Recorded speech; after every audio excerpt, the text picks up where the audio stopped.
and hopefully you guys got to go out and kind of do something to enjoy your life a little bit for once. So today what we're going to be talking about is we're talking about our neurodevelopmental disorders. So these ones, as kind of like is in the word, this happens during the development of the child, right?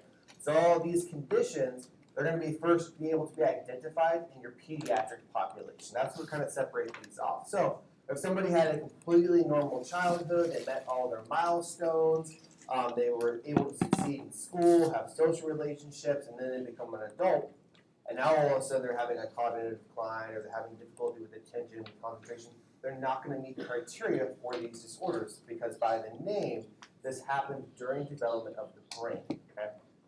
So there's your DSM-5-TR. Well, I added a couple more to these. There is your syllabus. Those are the primary ones we're going to be talking about, but I added two more.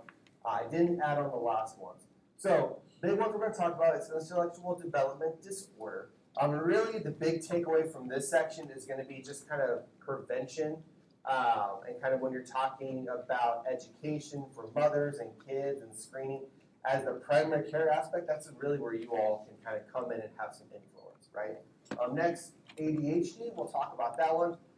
You all are probably pretty familiar with that or have a basic understanding of ADHD, so we'll go a little bit more into that one. Then we'll talk about autism spectrum disorder. We'll take a little bit longer on the ASD section just kind of because it seems like it's having an increase in society of more people wanting to be diagnosed with this, and it's kind of been in the news recently.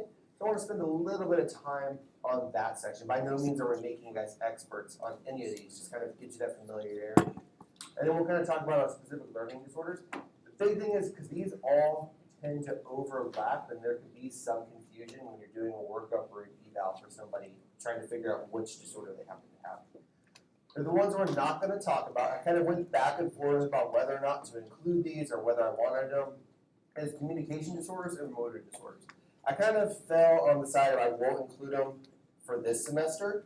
We'll be kind of curious to see what your guys' thoughts are. And the reason for that is they're kind of these very niche diagnoses. And if they either meet criteria or they don't. And then they have some pretty effective treatments for them. So I kind of left them off because that's more in the realm of psychiatry, pediatrics, that you're going to see those. Usually by the time they're coming in the primary care setting, they're already kind of treated or it's a known condition we already know about. So I left those off for now. But just realize there's definitely more to this story than just these top ones right here. Right? That's where I say if you want to do psych and you're interested in it, that's where I say go and do the LSAT so you can learn about all this other stuff. Okay, so intellectual development disorders, kind of that bottom line up front. These are people who have a significant mental disability that's going to prevent them from being successful in life, right? Whether they're not going to be able to necessarily be fully independent, they're not going to be able to hold down like a normal occupational job. There are vocational programs that are out there where we try and place them. And we always want to help this population succeed to the best of their abilities. And that's where we kind of incorporate therapies into that, vocational training. We want to intervene as early as possible in the development cycle. That way we have the best outcome. What we don't want to have happen is this person falls off the radar, they don't have good access to care, and now all of a sudden we're entering the school years before we even identified a problem that's ongoing. Right? So frequency down here. So again, this is based on the U.S. standards. So a highly developed country, we're averaging about 9 per 1,000 births.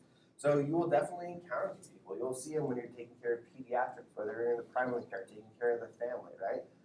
You're definitely going to encounter this. It tends to be a little bit higher in the underdeveloped countries. So as your socioeconomic status goes down, it tends to increase. And a lot of that is kind of associated with, one, not having good access to prenatal care, and then also your exposures, right? If you're being exposed to highly toxic elements because your society depends on smelting or something along those lines, that's going to permeate out through the environment, right? Another big one is the alcohol and tobacco. That crosses the placenta while the baby's developing and causes a lot of problems at that aspect, right? So if you're a higher socioeconomic status, you tend to be less exposed to those toxins in that environment. Okay? And then that starts to become a little bit more on the genetic component, which plays a part in these. So that's your big diagnostic criteria. And again, the biggest takeaway for you all is realize you're never making this diagnosis on your own. This is one of those diagnoses where psychology is going to come in super handy because they're going to do a full battery of tests. This is where they do that IQ testing, figure out where you are following on a standard scale. They're going to do your aptitude testing. They do all sorts of testing to help you make this diagnosis. So this is not one that you have to make yourself. Usually what happens is a kid's going to be coming in for their well child visits. Like I said, you can almost identify it as early as 2 years old.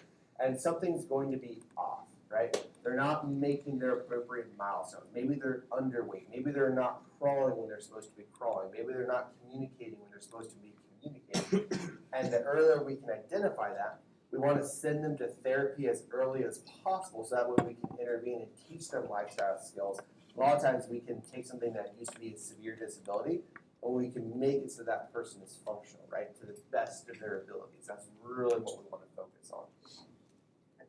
So there is definitely a genetic component, and there's also an environmental component when you're talking about these intellectual disorders, right? So again, I'm not going to make you guys memorize these. Some of them I haven't even necessarily looked at since PA school or before, but there's definitely a genetic component when you're talking about intellectual disorders. And that's where you all, as the primary care side, when you're doing family planning, that's where you need to be able to talk with your patients, get a good family history, and tell them what their risks are, right? It's not a guarantee that your child's going to have Down syndrome, but it might be a risk depending on their family history, right? Inborn errors, so this is your metabolism, brain malformations, maternal disease, so this is something that maybe happened while the mom was pregnant. This is why we want our moms to have iron supplementation. This is why we want our moms to have prenatal vitamins, right? So we can kind of stop this before it happens, because if you're thinking about pregnancy, a lot of women don't know they're pregnant if they weren't planning on it before they miss their first period, right? And that could happen. That means that baby's already had a month of development in the womb before you would even catch it. So if you're not on prenatals, you're not on iron supplementation, you can start to kind of cause a lot of those problems already. So that's why prevention can be a big component, right? Environmental, alcohol, drugs, toxins, teratogens, the medications that they're on matters, right?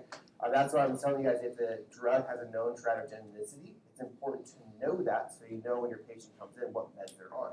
I'll give you guys a great example. You haven't had dermatology yet, but you will in your senior semester. How many of you guys have heard about Retin-A, right? The oral pill.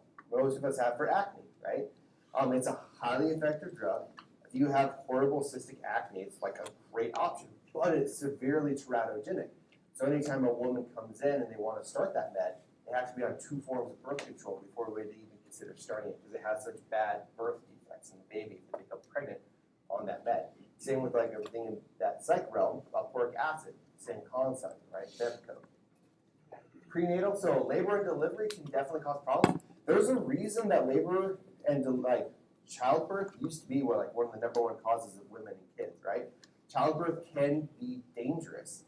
So making sure that they have the support they need in labor is going to be critically important. That's where you guys can take that good history, find out what's happened with past births, and use that to inform your decision.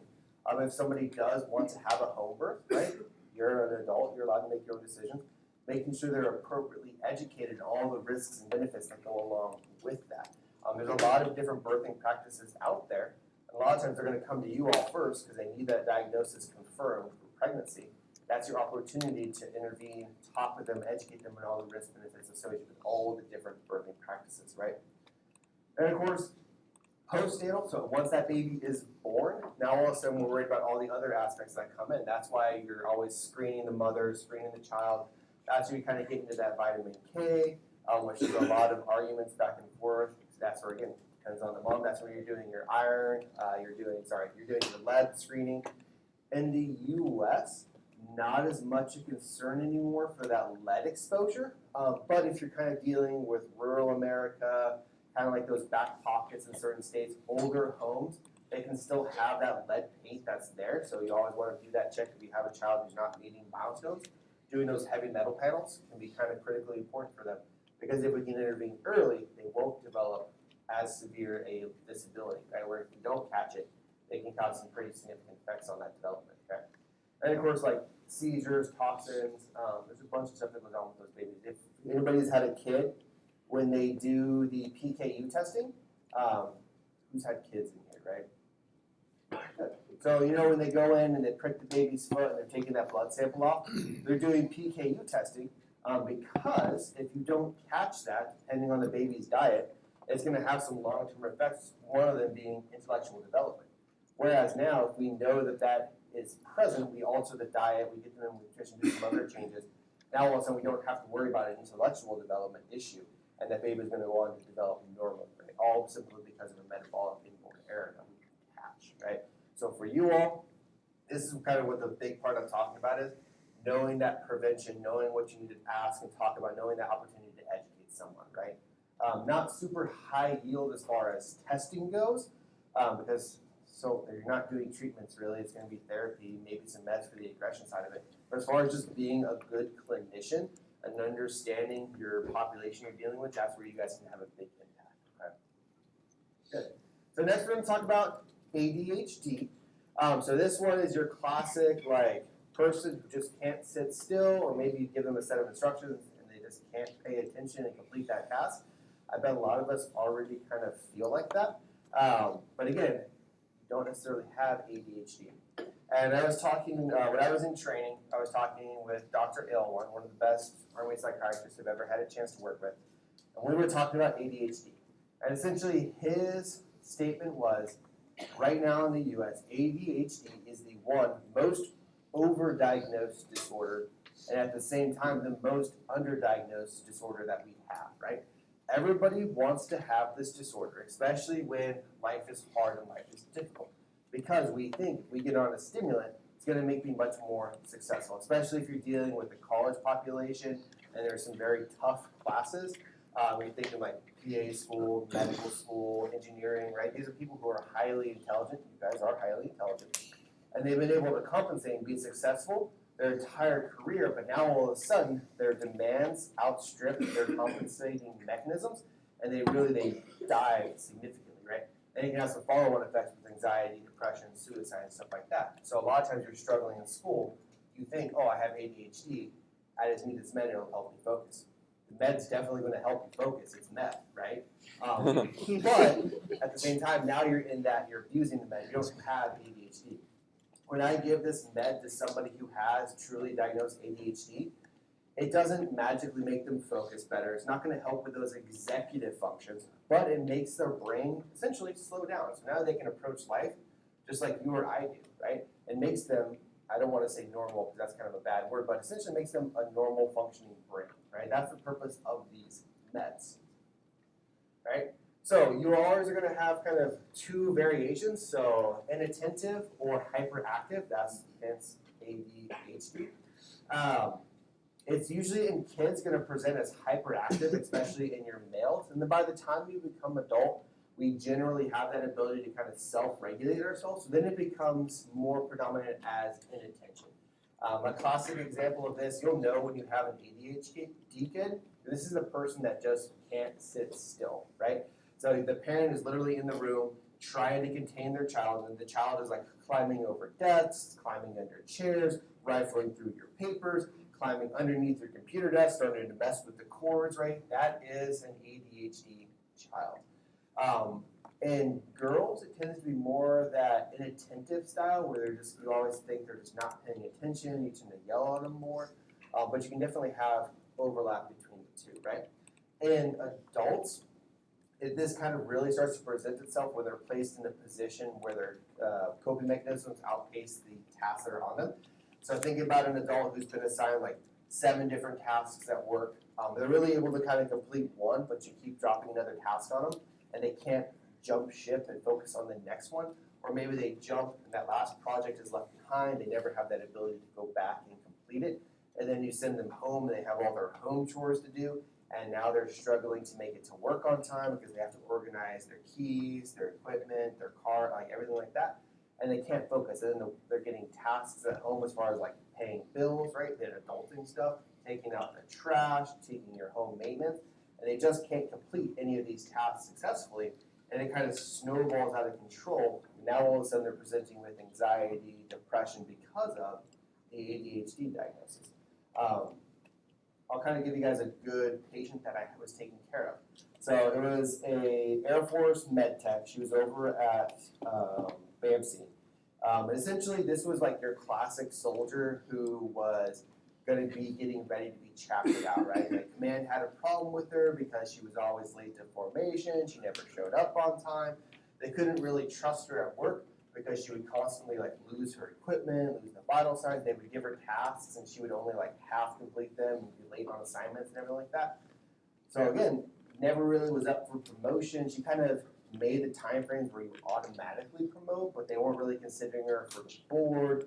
A lot of negative counselings were getting thrown in there, to the point where she was seeing behavioral health. Behavioral health had diagnosed her with anxiety and depression. And when you look through her chart history, she'd been on Wellbutrin, she'd been on sertraline, she'd been on Prozac, and none of these meds had really worked. And then she'd been on therapy in and out for like over a year, and nothing was really working for her. Like she was still having really bad anxiety, depression. So I finally took her in, evaluated her, talking with her, and screeners for ADHD, not super helpful because they tend to be reinforcing. So whenever you fill out a screener and think you have ADHD, you're going to answer the questions basically saying, yes, you do. So they're all going to score super high. And then also, there's a lot of overlap in your ADHD symptoms as far as like anxiety, PTSD, depression, because they like the inability to concentrate, inability to complete tasks, easily getting overwhelmed. There's a lot of overlap. So the screeners are there, but not super helpful. But in talking with her, she's like, yeah, I always struggled in high school, and my parents, they put me in all sorts of sports to get me tired out so that I would sleep at night. I was the kid who was put out in the hallway because I was disrupting the class. And I'm like, okay, that's interesting.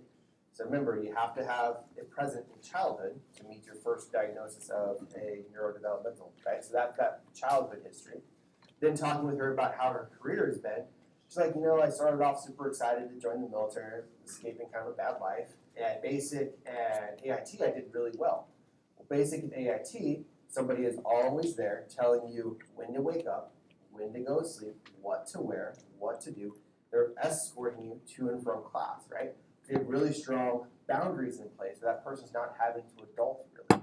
And then she kind of went to her first station, and that's where things started to drop off, because they would give her tasks to do, and she couldn't do them, right? She misplaced her keys, misplaced her water bottle, misplaced her CAC, like multiple times, to where she had to get multiple replacements, and that takes a hit, right? And then at work, I think she was on swing shift, so she would do like mornings for like some months, and then afternoons, and then evenings. So she wasn't able to get a set schedule on that aspect of it, right? And then she was trying to do patient care. So she's trying to document on all these charts, get the vitals, but at the same time having to restock shelves, having to do all those stuff that med tech does, and she was really struggling. So finally I took her and I was like, you know what? I think you might have ADHD. I want you to go ahead and get some collateral for me. So I want some, just have your mom send me an email of what she saw growing up. So that way you can kind of support what I think is already going on. I was able to get her started on Adderall, extended release, and now all of a sudden, it was almost a complete 180 turnaround in her scores, right? So her PHQ-9, which is depression, her GAD-7, which is anxiety, all of a sudden started to drop off and go back down to baseline. Now all of a sudden, instead of being a poor soldier, she actually came back up to, airman. She came back up to just a normal average airman, right? Simply with the help of a medication, right? Now it's not gonna make her organize her keys better. It's not going to make her complete worst tasks. It doesn't help with that executive function. And now all of a sudden she was able to look at a list, prioritize what needs to be done, and concentrate in order to complete those. And simply we fixed a lot of her issues with the simple addition of a medication, right? So getting a correct diagnosis can be life-changing for these people. And there was another person, dental, who she was in the peri-dental school. So you have your normal dentist, then they have all these specialties, and some of them are super high-end. I think she was in the one where they're actually doing like tooth replacements and grafting and all that. Essentially, always been super successful. Finally came into a course where she had to do her normal work and everything else that was going on. And she actually had to drop out of the LVAD, right? She had to drop out of her advanced training and resign simply because it was too overwhelming for her. I diagnosed her with ADHD after the fact. Now she can't go back, but we kind of recognize what was going on. So again, making this diagnosis correctly can be a big benefit for these people, okay? Cool. So, greater than 6 months and greater than 6 symptoms, okay? And it can be either or, so it's just within these categories. If they all happen to be in the hyperactive, then you use that specifier. If they all happen to be in the inattention, then obviously you make that specifier. And if you get a weird smattering of both, then you just kind of call it mixed. So there are specifiers out there that you can use.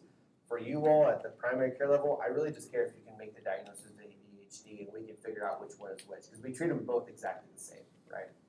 So you can kind of see there's a lot of, so in kids, if you think back to high school and you think back to middle school, elementary school, these are your kids who were like constantly disruptive in class, right? Where they were, another way I've heard it described is they were the jokester or the prankster in class, right? They're always trying to get a laugh out of the school and kind of being very disruptive. These are the ones who constantly got like pushed out in the hallway. They got sent on tasks. They're like, hey, would you go run this slip down to the front office? Because the teacher was trying to get rid of them because they were disrupting class, right?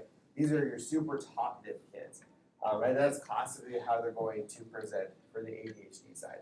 The inattentive side, these are your kids who just kind of look like they're daydreaming. They're never really paying attention because their brain is running super fast. They're just jumping from topic to topic. So they just kind of struggle to maintain. And when you do give them a task, a lot of times they start to become frustrated, so they just give up and move on, so they don't ever complete that task.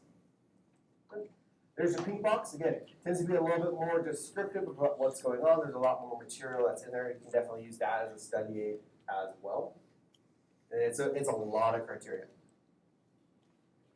A lot of pink boxes. That's why I kind of like this breakdown is pretty quick. So again, greater than 6 months, those symptoms, that's a pretty good bottom line up front. But if you wanted that extra material, that's where those pink boxes can come in handy for y'all. Good. All right. So diagnostic tools, again, we've already talked about these screeners. The most widely used one is definitely going to be that Vanderbilt. We tend to see that a lot.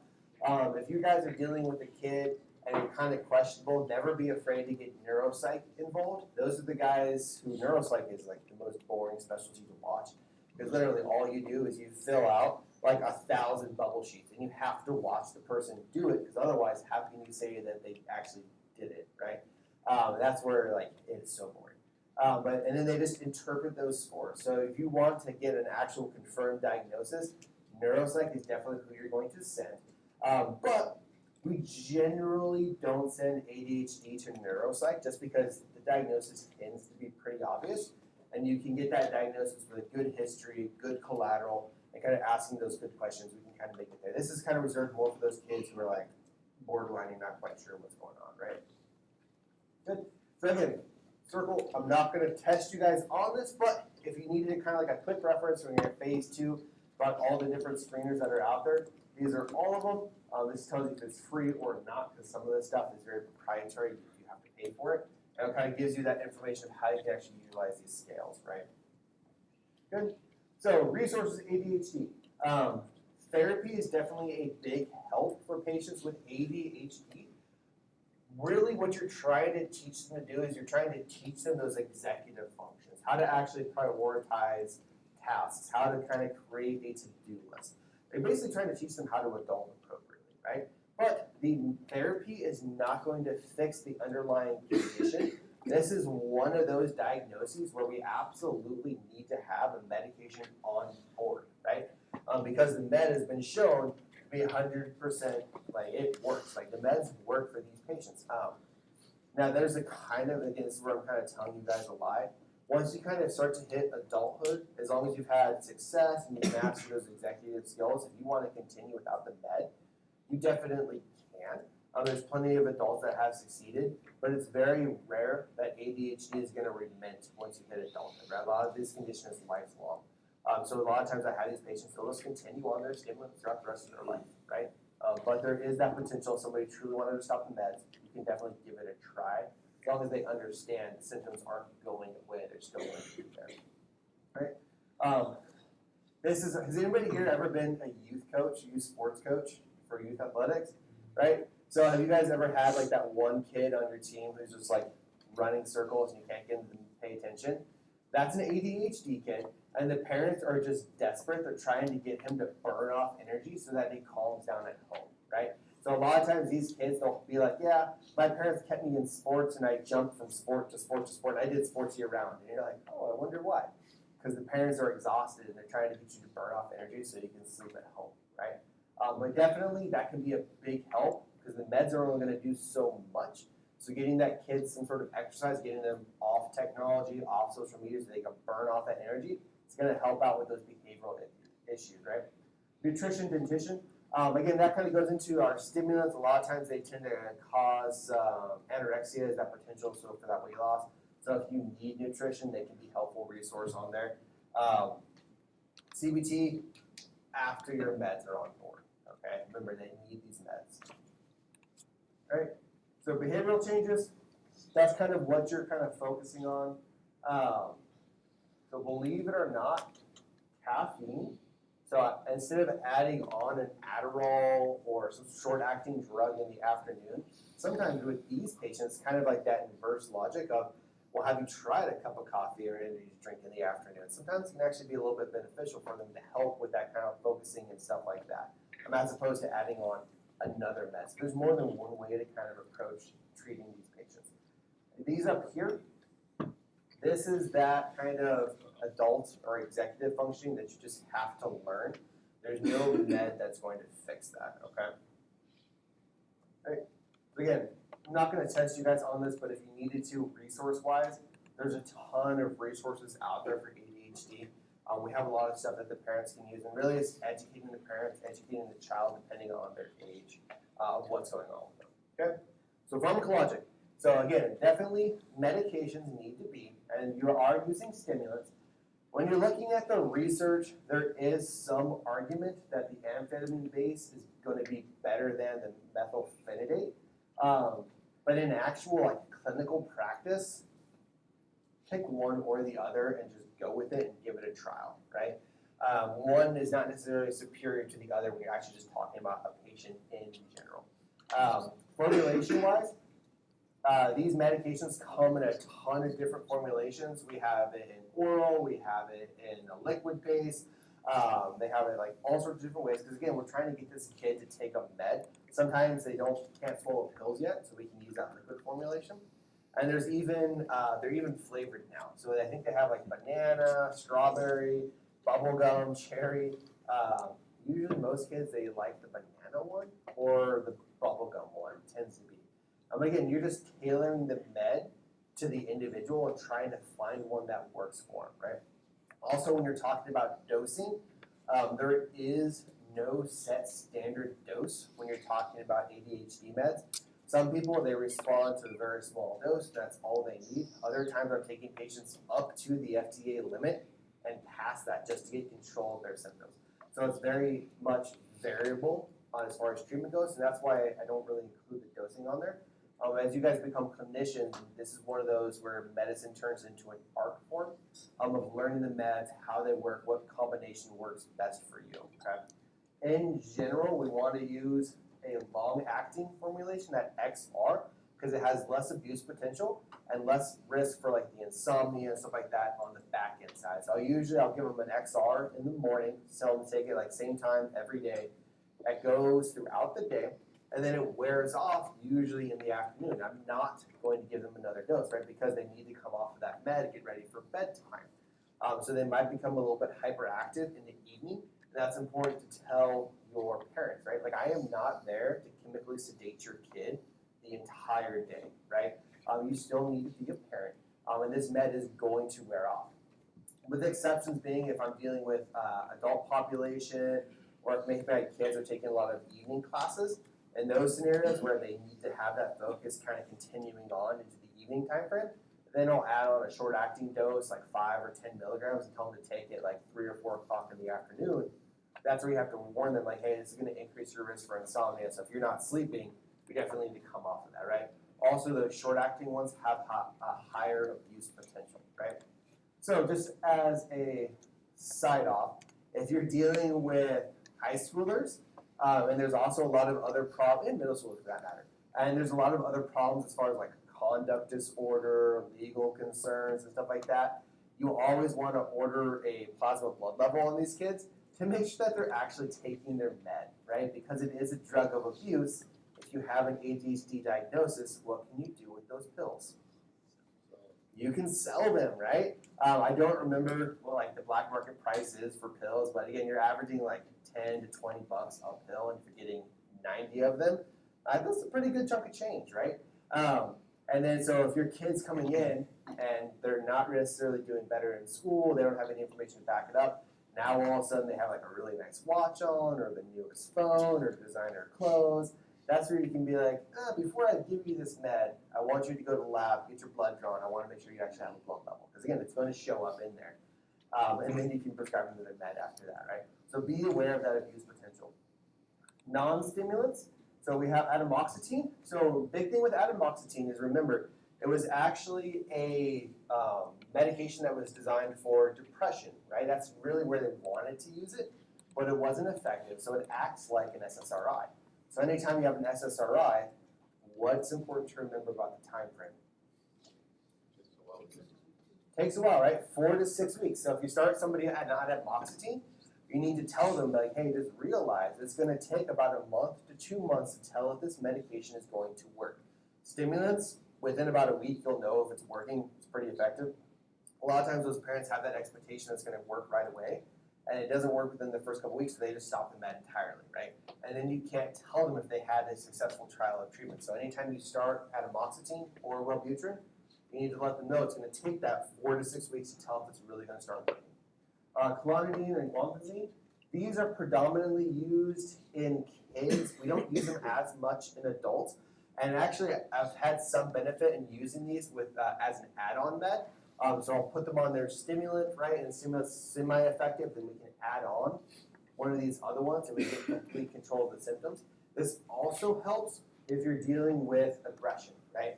If you have a kid that's having like a lot of aggression and some other issues, adding on one of these, if the primary diagnosis is ADHD, can be definitely beneficial. So you can play with these, just realize there's that potential you could, because it is a blood pressure med, you can bottom somebody out. I've also had some success in using these in patients who have like PTSD.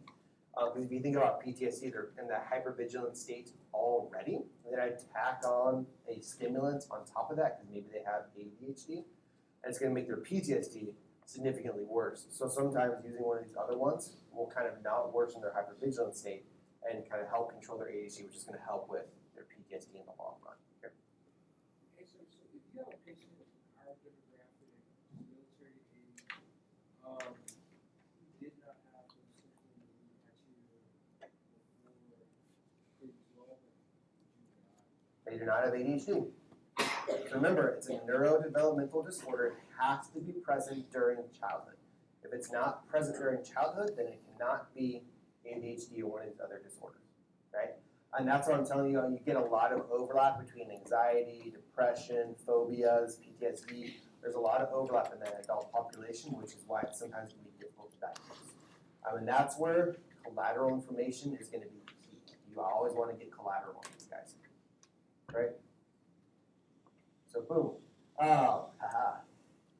So again, on these patients, we definitely want to add that medication if they're willing and they want to. Stimulants are going to be the preferred medication. If they don't want a stimulant, then we go to our non-stimulants, which is going to be your atomoxetine or your buprenorphine, and then kind of like those last two as well, clonidine and guanfacine, right? Behavioral line, that's kind of going to be your second line. We want them to be on a med first before we send them over to the therapist office, because otherwise the therapist is not going to, because to sit for a therapy session, it's like 60 minutes, right? These are not quick sessions. You need to be able to kind of focus and pay attention to what's going on during those therapy sessions. So if you can't do that, it's going to be a lot harder than therapists to become a little bit frustrated with that person. So we always want to get that med on board first.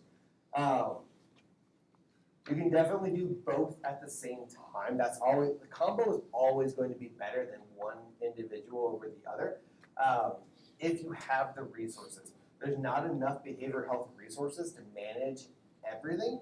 So that's why you guys at the primary care level, a lot of times what happens is we make the diagnosis of ADHD and they're going to get punted over to you all for medication management, right? And while the therapy team handles the therapy portion of it. And then if they fail, then you kind of refer back to psych and say, hey, can you guys help me with the meds? We failed on these aspects of it. So primary care level, you guys will definitely be managing ADHD. quite often, right? So I have a little bit of a problem with this. Yes, there's always going to be a high concern for addiction when you're talking about ADHD meds, but that's if you messed up the initial diagnosis. If you got the diagnosis wrong, then yes, that now turns into an addiction, right? If you have somebody who truly has ADHD and you've got the diagnosis correct, then it's not addiction because it's actually helping them perform their duties. They're not getting a high off of it, right? They're not getting that huge dopamine surge. Whereas if you don't have ADHD, you're getting a huge dopamine surge, and that's where you get into that addiction category of it. So it's definitely something to be concerned about, but don't start calling all of your ADHD kids addicts and like when they come in to see you, right? It's kind of the wrong mindset to have around this. And lastly, always get that collateral information, right? So when I'm talking with my patients, I'm going to say like, hey, can you bring me in report cards from when you were in middle school or high school, right? Can you get me collateral? Can you have your parents send me an email or write a letter that kind of talks about how you were as a kid, right? Can you tell me, get your sports coach, somebody, give me some extra info so that we can talk about what's going on, right? I want something to link this back to childhood. Because if it's not present in childhood, then it's not a diagnosis as an adult, right? Always keep that in mind. And this is where they kind of get a little bit upset, is when you ask them to bring in collateral. But I just tell them, like, hey, this is my practice. Like, I'm not going to prescribe these meds without some additional information. I'm sorry, that's just my approach. And it's not you, it's everyone that wants an ADHD eval. I do that with everyone. Right? Yeah, I would definitely agree with that top statement. You see this a lot, especially like on TikTok and X. Everybody loves to talk about their symptoms when they have ADHD. You see it a lot in the college population because, again, you're putting some people in some pretty tough situations, some tough classes, so they want that med to help them focus. So you definitely kind of seen that a lot in the first world, right? That underdiagnosis, I gave you guys a really good example of that. More frequent in males than in females. So this is where it's always important to understand the data and the research that goes into these. So yes, by the research, it's more common in our males. But, asterisk, this is because our males tend to have hyperactive disorder, right? That kid is running around causing terror. So obviously that parent wants that kid medicated, right? Our girls, they tend to present more with inattentive type. So now all of a sudden you have that tendency like, oh, she's just not paying attention or she's daydreaming, but she's not a problem. I'm not going to focus on her, right? So a lot of times our female population tends to go under the radar, unnoticed, undiagnosed, unless they have those hyperactive symptoms. So that's why really we teach you guys the clinical inquiry is because you need to understand research and some of the limitations of that research and the data sets you're using, right? Cool. Your school counselors are definitely going to be a big help with this because to make the diagnosis of ADHD, also remember it has to be present in multiple locations, right? So it has to be present at the home, but it also needs to be present in school or their peer groups or sports. It has to be present in multiple locations because, like we've already talked about, it could just be at school that they just have a bad teacher and they don't get along well, right? But then at home, they're perfectly fine. A lot of times you'll see the inverse of that, right? So you'll have a kid who's coming from a bad home life where maybe the parents aren't actually parents and they're treating the kid more like a friend. And they don't have that structure, the support, the boundaries at home. So then they go to school, but they actually act perfectly well because now they have an authority figure, they have those left unmet boundaries. So you want to see it in multiple locations. It can't just be in one, right? That's why all of our schools have a psychologist usually on board and a school like social worker on board because they're doing these evals and stuff like that. Okay, so differential diagnosis, there's a ton of different things. Most common ones I've already kind of talked about, the ones that we're seeing with that as far as like anxiety, depression, PTSD, different things like that, right? I think we talk about oppositional defiant and conduct disorder. We talk about those in the next lecture. That's more of an impulse control issue. All right. So that's ADHD.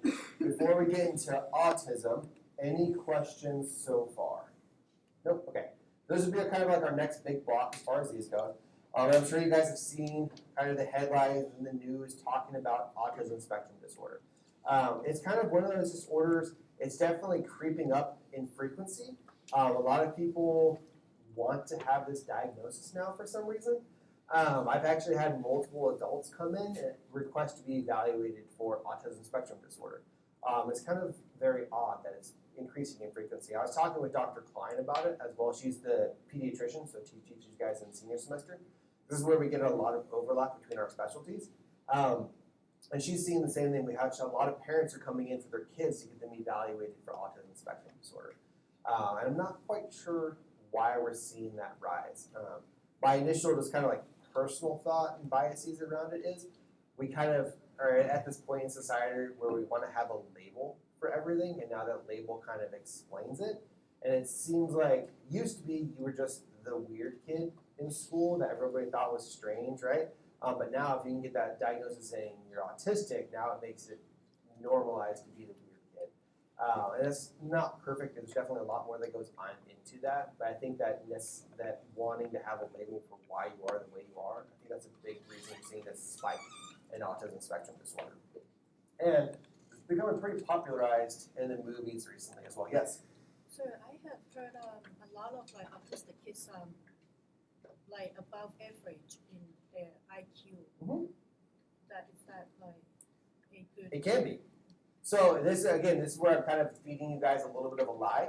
So when you're talking about mental health conditions, it's very common that we see them co-occur, right? Especially in the neurodevelopmental. So you can have an intellectual disability and also have autism spectrum disorder and also have ADHD. It's very common for them to all occur, right? So what sets autism spectrum apart from intellectual is because this is more just a deficit in their social function, not necessarily a deficit in their intelligence, right? So you can have somebody who has autism spectrum disorder, but is highly intelligent because they've learned so much about one particular topic, right? But at the same time, this could be somebody who has an intellectual disability as well. On top of that, they also can't communicate and have social cues. You can see them both co-occur, all right? But again, at the primary care level and at y'all's level right now, I would not expect you to make a co-occurring diagnosis because that's a lot of criteria that has to meet. You have to suss it all out. If you can just make one solid diagnosis with one condition, I'm happy with that. We can work from there, right? That's where you kind of see talking about intelligence when you're talking about Big Bang Theory, Sheldon, and everything like that, right? Good. So that's your YouTube if you want to watch that. So there's your essential features. And I'll give you guys 2 stories or 3 stories like this one. So kind of 3 quick sessions. I'll give you an example of why this is a spectrum, right? So the first patient. He's Air Force, he's in intelligence, so he works in the SCIF, and he just sits there and he monitors, I think he was drones or communications or something like that, right? And that's all he did, and he was super good at his job, right? His command team loved him because he always showed up on work, he got his tasks done, they didn't have to redirect him, he just sat there and he did his job, right? But he was never going to be in that leadership position because he didn't like working with other people. He didn't really understand other people. So he's never going to have that potential to become like one of those senior level positions just because he didn't have that ability to communicate. But also, he just loved his job. He loved what he did. Every morning he would wake up at 06, he would walk to work, and he would stop at the exact same Subway every single day and get the exact same sandwich every single day. And then he'd go back to work. He'd sit there the entire day, and then he'd take the exact same route back, right? That's a pretty classic example of autism. At the same time, he was allowed to continue on in the military, even with this diagnosis, because it didn't cause any significant effects as far as his security clearance, as far as his job, as far as his deployability, right? He could still do all of that. He just needed to learn his social cues and how to interact with people, which he can teach that. But he also had a co-occurring diagnosis of ADHD. He kind of difficult to treat ADHD and autism spectrum because it can heighten like aggression and irritability. But we were able to get him on Vyvanse, and then we took him up and he was perfectly fine, right? So able to have a successful career, but very particular in what he wanted to do and very highly trained in what he wanted to do, not able to jump ship real quick on other tasks and stuff like that. If that happened, he tended to kind of get a lot of anxiety, had difficulty completing those tasks. That's where he kind of become angry and lash out, right? But also, he loved working the night shift, which nobody likes working the night shift, so kept him on night shift that entire time, happy as a clam, right? That's the first guy. Next kid, basic trainee, comes in, and basic training, his first adjustment from home, he was an only kid, joined the military, which is fine. And then he was having a really hard time adjusting to basic training. Like getting commands, having to change all the time for what he needed to do. And this is the first time he actually had to kind of start adulting. So making sure he takes a shower by himself, making sure that he eats, making sure he's tucking the bed in the exact same way, right? All that stuff you have to do at basic training. He was having a really hard time adjusting to that. And he had a lot of anger and frustration building and building and building to the point where he took a razor blade, snapped it, and took the razor blade and he cut up his face, right? Now, that's not suicidal behavior, right? And it's not self-harm behavior. Self-harm and suicidal behavior is very exact in what they do, right? So that tends to be where you see the wrist cutting, cutting on the thigh. It's the same concept. They're relieving tension, they're relieving anxiety, but it's much more deliberate and they're hiding it, right? This is that self-harm behavior where it's getting into just like he has so much pent-up aggression and frustration, he doesn't know how to appropriately manage that. And he relieved it all by cutting up his face, right? And again, if you're thinking about our other disorders, especially like borderline personality disorder, suicidality, depression, if you are going to perform self-harm, you're usually not doing it on your face because that's a very noticeable area. It's kind of hard to cover up and hide that. It's going to trigger questions, right? So that was his presentation. And then when you're talking with him, he's just in the room, happy, smiling, talking back and forth. He didn't really understand like the significance of what he had done. He didn't understand like his career was kind of coming over. He's like, yeah, I'm okay leaving the military. It'll heal up, it's fine. So again, he only had one emotion. He didn't have a broad spectrum of emotions. Didn't necessarily understand the social cues of what we were talking about and how serious it was, right? So that's another kid. One last kid, also a basic trainee, joined the military. And again, same concept. We have a really hard time adjusting to the military aspect of it, right? But with him, what it turned into and the reason he was brought in is because what the drill instructors were doing, what they do with everybody, is they were kind of surrounding him, giving out multiple commands, because again, you're trying to confuse the kids, especially if you see someone that tends to be a little bit shaken up, you might target them a little bit more. And it turned into his release for that frustration was he took his head and he started smacking it repetitively on the concrete, right?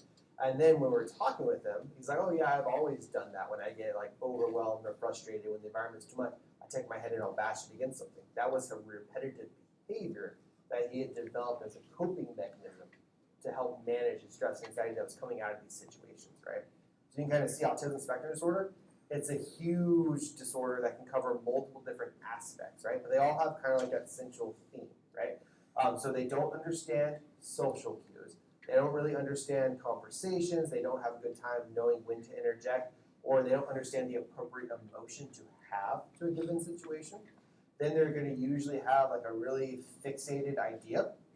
So they're going to really know a lot about one singular topic, right? So my intelligence guy, super smart, above average, loved his job, was really into intel, and I think he was like drones or something. Like knew everything you could know about that, but not a whole lot about other topics, right? And then they have that repetitive behavior. Something's going to show up, right? That's my kid kind of bashing his head over and over again on the concrete or a wall to relieve that stress and anxiety. That's what he did. That was his repetitive behavior, okay? So you can kind of see that's your criteria when you're talking about these. And again, that last one, you're talking about intelligence. There could be an intellectual dysfunction, or there may not be. You can kind of see somebody who's, that's where you're talking about your savants with music. The kid who can play the piano incredibly well at like the maestro level. A lot of times there might be an underlying diagnosis of autism spectrum because they just wanted to learn everything there is to know about that one singular topic from top down to bottom, right? So with these kids, again, when you're making this diagnosis, if you are dealing with an adult, you can base it just off of historical information, so how they were as a child in school, because once we become adults and the diagnosis hasn't been detected, a lot of times there's coping mechanisms that are in place already. Good. So these are your kind of bottom line up front when you're talking about this, or those basics. So it has to be persistent defects. So that means it doesn't go away. It's always there. Restricted repetitive patterns. They need to have at least 2 of these.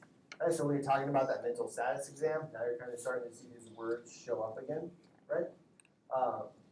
Inflexible. They don't handle change well. Fixed interest, if you think about those 3 stories that I gave you, you kind of start to see that criteria come out and play in those, right? And again, as with all of these, has to be present in early childhood, otherwise it's not this disorder, okay? Good. That's your pink box, gives you more information about all of these if you wanted to read through that. Good. Oh, and just kind of real quick, insistence on that sameness or flexibility, this is where you can kind of start to see that comorbid diagnosis with some of our eating disorders. More specifically with ARFID, because they will only eat a set number of foods and stuff like that. So you can kind of start to see where some of these diagnoses are overlapping when you're making the diagnosis. Good. There are severity levels when you're talking about autism. So this word, it's cut off, thank you. That's a little bit better. So you can say with substantial support, significant support, or just kind of they just need general support. There are severity levels. Again, I'm not going to expect you guys to know the specifiers, but just realize that's going to determine how much care they're going to need throughout their life, right? Good. That's just a chart that comes out of the DSM-5, right? Prevalence, even with all that being said, prevalence rate, you're really only looking at about 1 to 2% of the population are actually going to meet criteria for autism spectrum disorder, right? We tend to see it more in our males than females. Again, there are some questions about that data. Is it really actually more in males, or are they just the ones going to get care more because we expect them to have these social relationships early on in their careers, or maybe it's female that's only one of people's friends. We don't know, right? Behavioral features, so that tends to be very present early on in life. If you're thinking about a baby, right, normally they're making eye contact with us at a certain age, or starting to mimic our features. When you smile at them, they smile back, right? So now all of a sudden that baby, they're happy, just hanging out by themselves, but when you're interacting with them, there's not really that reaction that's being fed back to you. That's what we're talking about with those behavioral features, right? They're not making those milestones that we would normally see. Most symptoms are recognized by the 2nd year of life, so like 1 year to 2 years. That's really where we're starting to see this. There's that great example. It's a kid who has that toy, but they don't ever really like play with it, but they just take it everywhere with them, right? That could be like hand flapping, so that stereotyping movement where they just flap their hand over and over again. Again, there's no real purpose behind it. Where these kids, they have like a high level of knowledge. So the example here is that alphabet, but then they don't necessarily respond to their own word and stuff like that. Back in like, I think it was the 50s or 40s or 50s, one of the diagnostic criteria used to be called train sign. And that's because, again, that stereotype of these people, they become obsessed with one specific topic, one of the common ones being trains, and they know everything there is to know about trains, right? That's an example of how we've progressed in medicine, and we don't kind of let that weird stuff hold us back anymore. But again, you kind of get that idea of they become very obsessed with a singular topic, right? Way more than a normal person would. Yeah. So with the hobby and the fascination with it, does that ever jump? Like, is it just like you learn everything there is to know about trains and then jump to something else? Remember, it's a very fixed belief, and they know everything there is to know about it, so you're not going to see this deviation. Yep, good question. All right. So this is just kind of like the functional impact of autism spectrum disorder. This is more for you guys as knowledge based, just so you understand why we want to make this diagnosis and why we want to intervene early. If we can intervene early, we have a good chance of lessening or preventing these categories, right? Oh, sorry, wait, I'm off my one. Hold on. Oh yeah, sorry. This is just talking about genetic factors. Next slide. So again, just recognize there is a genetic component to it, but it's definitely not the end-all be-all. There's a lot of factors that go into autism spectrum disorder. It's not one single cause, right? That's why when people are saying, well, Tylenol is the link to autism, it's not necessarily true. Yes, there is an increased risk, I guess you could say, of autism spectrum disorder in mothers who use Tylenol, but there's a lot more going on than just the use of Tylenol. If that was the case, we'd see more than 1 to 2% of the population being diagnosed, right? There's a lot of different things that go into this disorder. Right? Sorry, here's your functional impact, right? This is where I was saying we want to try and intervene early because we can lessen a lot of this stuff with the appropriate therapy and, if needed, medications. Well, now all of a sudden we have the potential to get somebody out of the house. There's actually there's vocational programs where we can match somebody's interests with their actual skill set, and we can get those things together. That way they can actually have a job or an occupation that's appropriate for them. So if we can make the diagnosis early, we can get them those skills, get them that therapy that they're going to need, right? Taking care of, if any of you guys are working in the ER, have plans of working in the ER and stuff like that, taking care of a kid with autism spectrum disorder can sometimes be very difficult, especially if they have a lot of behavioral kind of issues cohabitating with that, because they don't necessarily are appropriate with a normal reaction. They tend to react out, they can be a little bit angry, aggressive to the staff because it's a change from their routine. Baseline has been changed. They're having a hard time adjusting to that. So you guys will definitely encounter this. Right? There's a huge bunch of different things that can be this diagnosis. Again, biggest thing for you all, if you suspect it, that neuropsych testing can come in very handy for these patients, because then they're sitting down, they're interacting with them. This is where I, as primary care, would never make this diagnosis on my own, but you might see it and suspect it, and that's where you can refer out and say, hey, I'm a little bit worried about ASD with these patients. Great. So this one actually has a specific therapy that's been shown to be very beneficial, and it's not CBT, believe it or not. So for once, the answer is not CBT. The most common one utilized is going to be that applied behavioral analysis, or ABA therapy. Again, it works pretty well. There's some other ones out there, but that's definitely the most common one that you're going to see.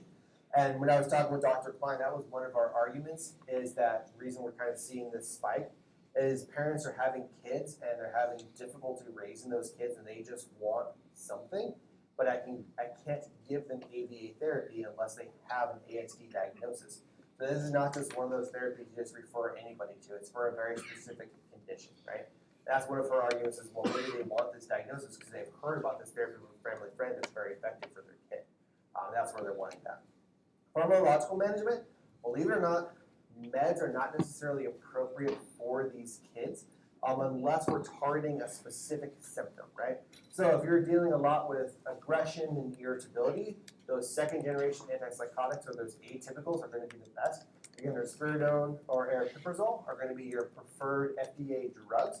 But again, just kind of remember all the side effects that come along with them. If you're dealing with some sleep issues, melatonin actually has some good data behind it to help with sleep latency in this population. So this routine over-the-counter melatonin, it actually can be helpful, right? SSRIs, they can be utilized. They're not really for the ASD. It's going to be more along the lines of this kid also has a mood disorder, an anxiety disorder. We're targeting one of those with this med to see if we can get some improvement. Those are kind of held off, second, third line type deal, right? Again, the med should not be the priority over the therapy. And this last line, yes. So this is where you need to have that conversation with your people who are expecting to become pregnant, with the family members, with everyone, right? Because there's a lot of information out there that says like, oh, any meds during pregnancy are bad. Like, yes. Technically, all of my meds are going to cross the placenta, and it can have an effect on neurodevelopment, right? But when you're talking about risk compared to the general population, if you guys remember back to your farm lecture, you're talking about spontaneous abortion, 8% in your general population. If I put you on an SSRI, 12%, right? And if you're talking about neurodevelopmental, it's raising your risk from like 1 to 2%, depending on genetic factors and stuff like that. So not insignificant, but what's going to have more of an effect on that baby's development and mom's health? If mom has major depressive disorder and the medication is helping her, and you tell her stop the med, that major depressive disorder comes back. Well, now what are the signs and symptoms that go along with that, right? She's not sleeping anymore. She's not eating anymore. She's not taking care of herself. She's not doing daily hygiene.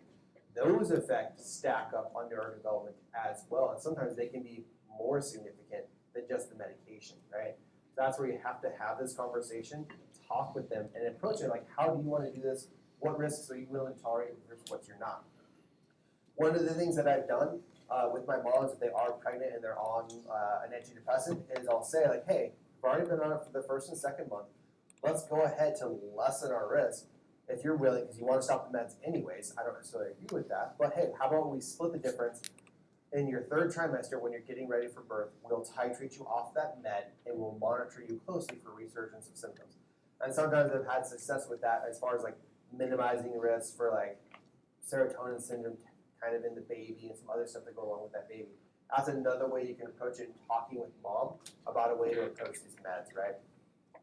What med do we not want to use in pregnant women? Bifolic acid, yeah, okay, true. SSRI-wise.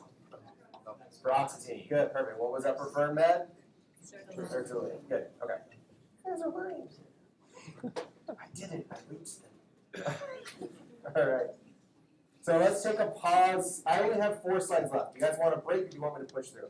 I see, okay, I'm hearing majority say push, therefore we're gonna push. All right, so there's your pertinent information, right? Of things that we absolutely want to know when we're talking about this. That first one is kind of like the big one that you're talking about with that, okay? So last kind of category, this is your specific learning disorders. And this is really just so you guys can kind of keep an eye out for it and recognize these, especially if you're going to be working in pediatrics and stuff like that. Because this, again, this shows up during school. This is where these disorders are different from autism spectrum, ADHD, and intellectual disabilities. These ones only show up in the academic setting, and they only show up during formal schooling, right? Again, that persistent, 6 months. And this is academic skills, so remember, just how to act with the person, how to regulate your emotions, how to walk, talk. We don't necessarily need to be taught those, but you do need to be taught how to read. You do need to be taught how to do mathematics. You do need to be taught how to write. Those skills have to be taught, right? So these disorders are related specifically to whatever you're struggling with. So, good. Yep, so dyslexia, that's your disability, hard time reading. A lot of times we'll see this where they're messing up the letters D and B, really where we see this in kids, right? And this will continue on just when you're first reading. Now you're starting to hit 2nd, 3rd grade, and the kids are still making that mistake.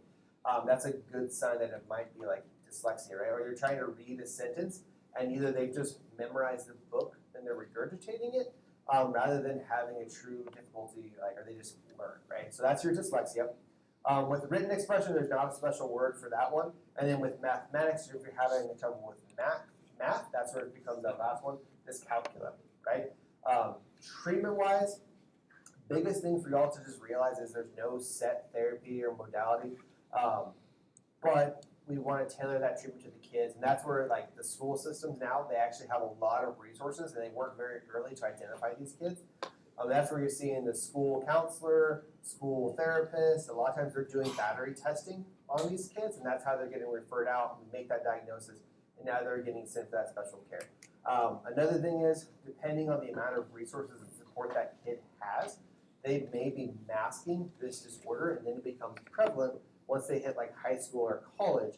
Now all of a sudden they don't have all those support mechanisms that were occurring in the home, and now it starts to become very familiar. So remember, separating specific learning disabilities out from all the others is that this one only occurs in the school setting. And it's not any other functions. They still have friends, they still have a peer group, they still perform well in sports, but it's only with those specific academic skills that they struggle with. So again, there's your big pink box criteria. And that moment, I'll let you guys read that on your own. Boom.